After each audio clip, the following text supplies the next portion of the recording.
All ఈ వ్లాగ్స్కి స్వాగతం. ఈరోజు మన ఫ్యామిలీ మెంబర్స్తో నేను షేర్ చేసుకోబోయే రెసిపీ వచ్చేసి శనగల ప్రసాదం అండి.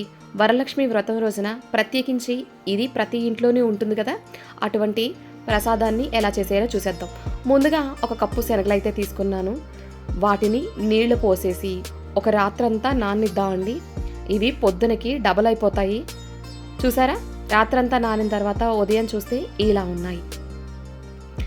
ఇప్పుడు వీటిని 2 సార్లు కడిగేసుకుని మనం కుక్కర్లోకి ట్రాన్స్ఫర్ చేసేసుకుందామండి. మీలో ఎవరైనా కొత్తగా వ్యూ చేస్తుంటే లైక్ చేయండి, షేర్ చేయండి, సబ్స్క్రైబ్ చేసుకోండి, పక్కనే ఉన్న బెల్ ఐకాన్ నొక్కండి. ఇప్పుడు శనగలు ములిగి దాకా వాటర్ పోసుకుని అందులోని రుచికి సరిపడగా ఉప్పు కూడా వేసేసుకుని కుక్కర్ అయితే పెట్టేసుకుందామండి. 3 విజిల్స్ వస్తే సరిపోతుంది. 3 విజిల్స్ అండి. 3 విజిల్స్ వచ్చేసి ప్రెషర్ అంతా పోయిన తర్వాత ఓపెన్ చేసి చూస్తే ఇలా ఉంది. ఇవి ఉడికినాయా లేదా అని చూస్తున్నానండి. శనగలు అయితే చక్కగా ఉడికిపోయినాయి. కదండి. ఇప్పుడు ఇందులో వాటర్ వంపేసుకుని మనం పక్కకు తీసేసుకుందాము. ఇప్పుడు స్టవ్ వెలిగించుకుని ప్యాన్ పెట్టుకుని అందులోని 2 టేబుల్ స్పూన్ల ఆయిల్ వేసుకుంటున్నానండి.